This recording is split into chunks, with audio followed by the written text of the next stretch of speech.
Video ini dibuat bukan untuk menyudutkan siapapun, serta diolah berdasarkan fakta dan data. Jika ada yang merasa tersudutkan, silakan tonton kembali videonya dengan seksama.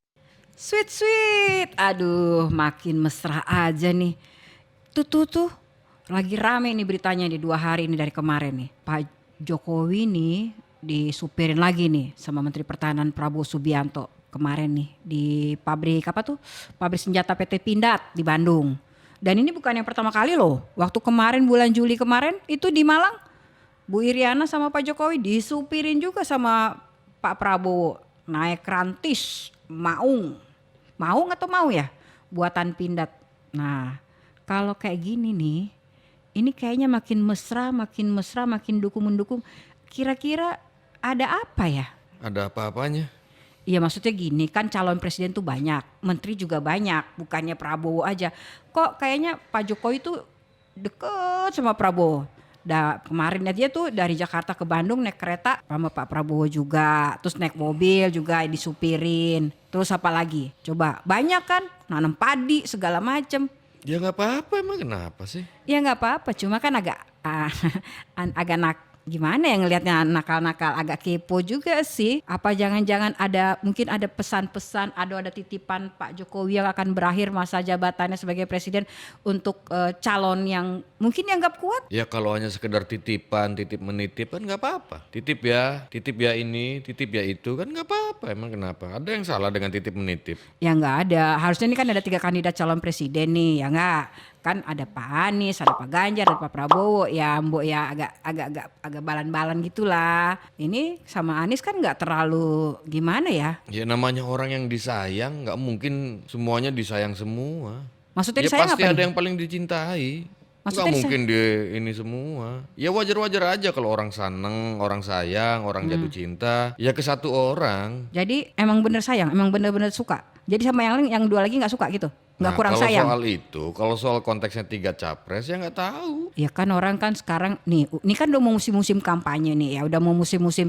ya calon pendaftaran mungkin akan dimajuin bulan depan udah jadi capres cawapres gitu kan. Sementara Pak Prabowo juga belum menentukan calon wakilnya. Dibilang apakah memang ada Gibran di situ, apakah ada Pak Erlangga, ataukah ada Pak Mahfud juga bisa jadi mungkin. Nah ini kalau Pak Jokowi deket-deket berarti kan ada maksud juga. Ini kan tergantung telunjuknya Jokowi mau mengarah kemana. Tergantung Jokowi merestui siapa. Tergantung juga Jokowi pengennya dalam tanda kutip wakil dari 2 capres ini siapa. Restu Jokowi memang penting, nggak bisa dipungkiri. Ini bukan sekedar restu loh. Kemarin aja sampai dibelain, sampai dia bilang yang itu dengar nggak berita yang kemarin itu yang katanya antara hoax dan antara iya dan tiada gitu, antara benar apa nggak benar yang soal pemukulan oleh Pak Prabowo dengan Wamen ya, wakil menteri pertanian, tapi yang katanya akhirnya dibantah. Pak Jokowi malah bilang gini, katanya Pak Prabowo sekarang tuh udah banyak berubah, udah sabar. Artinya kan tidak hanya sekedar pergi disupirin, tapi juga dibelain gitu loh. Ya ini menarik juga dari sisi Prabowo Subianto sendiri. Coba dilihat deh, coba kita lihat dengan mata objektivitas ya. Dengan segala macam faktor-faktor yang ada di Prabowo. Ini kan kalau bicara soal personalitinya Prabowo, kalau kita lihat sih sudah banyak perubahan. Bukan hanya ditunjukkan kepada publik ya, bukan hanya ditunjukkan kepada umum gitu. Perubahannya luar biasa, signifikan banget. Apaan tuh? Prabowo itu nggak lagi identik dengan yang marah-marah, Ya itu gebrak dibelain meja, kemarin. Iya benar. gebrak podium.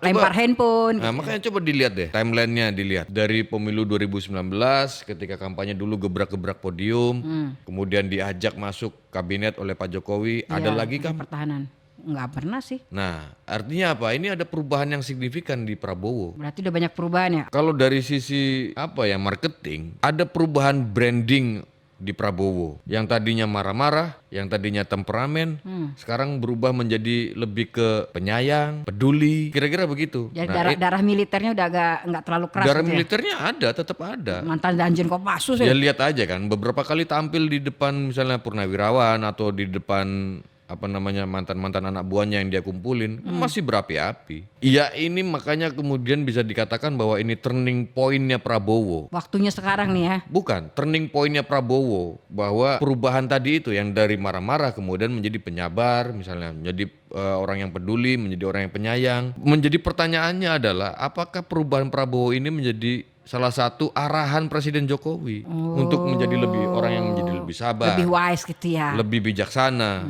Itu menjadi penting. Tapi kalau lihat dari sejarahnya ya, itu kan Prabowo sama Pak Jokowi itu kan jadi rival udah 2 kali tuh, 2014 inget gak? Waktu itu Pak Prabowo tuh pasangan sama Hatta Rajasa, Pak Jokowi pasangan sama Pak JK. Terus udah gitu menang unggul 53% lebih tuh Pak Jokowi. Terus kalau kita lihat lagi tahun 2019 tuh Prabowo juga pasangan sama Pak Sandiaga Uno ya kalau nggak salah ya. Terus Pak Jokowi juga sama Pak Ma'ruf Amin. Nah itu kan juga menang, artinya dari lawan sekarang iya jadi teman, tapi tambah mesra, malah lebih banyak berduanya daripada kandidat calon lain. Ini ada hubungan sama IKN gak sih? Itu yang dipanen sama Prabowo sekarang. Entah itu berhubungan dengan hal apapun itu ya. Di 2 pemilu itu dominasi Prabowo secara emosional, secara personality memang sangat dominan ketimbang Joko Widodo. Dominasinya besar secara emosional ya, secara emosional kemudian secara personality itu luar biasa. Lebih menggebrak Prabowo ketimbang Joko Widodo ketika itu. Joko Widodo ketika itu kalem-kalem aja, cool-cool aja. Yang tadinya begitu dominan, begitu diajak masuk ke kabinet, Prabowo sekarang mengikuti arahan Jokowi. Nah sekarang ini yang dipanen oleh Prabowo. Apa yang dipanen oleh Prabowo? Ya elektabilitas. Orang menjadi melihat bahwa Prabowo menjadi orang yang lebih tidak lagi marah-marah, tidak lagi temperamen. Walaupun kemarin ada lagi tuh ya, baru 2 hari yang lalu, 3 hari yang lalu ada lagi tuh isu itu kan yang muncul yang Isu itu kan, isu. Iya hoax sih. Emang sudah ada faktanya? Ya dibantah sih semuanya. Cuma kok tiba-tiba berani aja orang bikin gitu. Kalau nggak ada fakta, kalau nggak ada ini, kenapa berani aja tuh pada ngomong di medsos segala macam? Ya karena mungkin ada tujuan. Bisa aja itu kampanye hitam. Oke. Bisa juga itu nanti buat playing victim. Ya. Kan bisa aja. Tujuannya yang mana yang mau kita lihat kan? Terus, nah, yang itu yang perlu dibuktikan nanti. Pembuktiannya kapan ya? Bukan sekarang. Kapan? Sejarah yang akan membuktikan. Nanti ketika masa ini sudah lewat, baru akan terbuka. Oh, udah selesai semuanya baru kebuka semuanya. Ya, politik pasti begitu kan? Iya sih. Politik kan kita praduga, menduga, kemudian kita punya persepsi, punya asumsi. Nah, persepsi asumsi itu kemudian menjadi kenyataan atau tidak ya nanti setelah masa ini dilewati. Iya sih kalau lihat-lihat ya, dia dari nyupirin, makan siang bareng, terus bahas soal pertemuan bareng tuh di istana. Terus apa yang soal pertemuan tertutup yang nggak boleh media tahu. Udah mungkin ada dalam 10 kali pertemuan atau mungkin acara-acara, berbagai acara yang bareng-bareng gitu.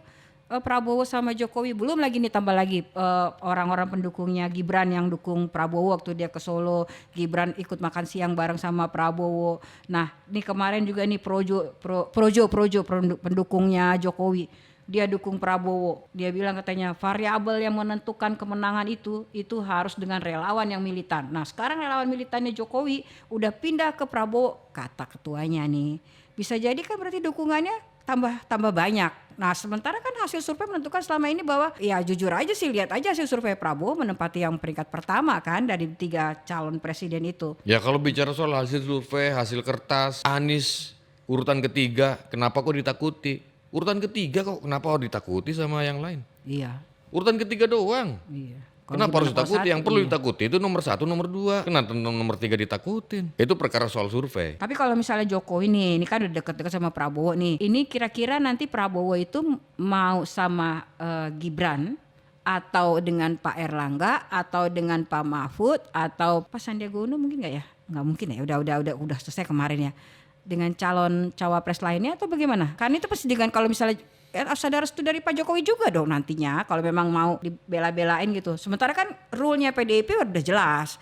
Kalau bapaknya PDIP, anaknya PDIP, terus cucunya PDIP, om, tante dan semuanya PDIP, dan tentu juga harusnya dukungnya Ganjar dong, bukannya Prabowo. Kalau menganalogikan hubungan Prabowo dan Jokowi itu ibarat tim sepak bola, bisa kita analogikan bahwa Presiden Jokowi ini kaptennya, Prabowo ini strikernya atau penyerangnya. Sebagaimana tugas striker, striker, ya dia harus menciptakan gol, harus membuat gol. Golnya menang dong. Untuk kaptennya, ya nggak tahu golnya kan nanti. Apakah itu bisa terjadi gol atau enggak? Ya kita nggak tahu, tunggu aja nanti. Masih terjadi ke mulut depan gawang kan? Gocek sini, gocek sana, Gol lempar lawan. sini, lempar sana. Gue kipernya, lawan tahan. Ya siapapun Karena ada itu. 2 kandidat capres lainnya yang masih mau akan berlaga. Ya silakan aja, nggak apa-apa, nggak masalah. Yang penting kan itu kondisinya yang terjadi adalah dinamikanya masih sangat cair banget ya, Masih cair ya? masih sangat cair. Bisa nggak sih diartiin kalau misalnya Jokowi dukung Prabowo tuh untuk mengamankan setelah dia selesai menjabat 2 periode ini, biar kedepannya nggak usah dikorek-korek, nggak usah dipapain gitu. Bisa aja ada, iya, bisa belum tentu juga itu benar. Ya udah deh, kita lihat aja deh kemesraan ini, kita jadi penonton aja deh, kemesraan mereka yang mesra, kemudian mereka yang berpolitik, kemudian mereka yang ya udah kita tunggu aja deh. Ya udah, ada mau ngomong nggak tutup nggak? Jangan lupa like, share dan subscribe.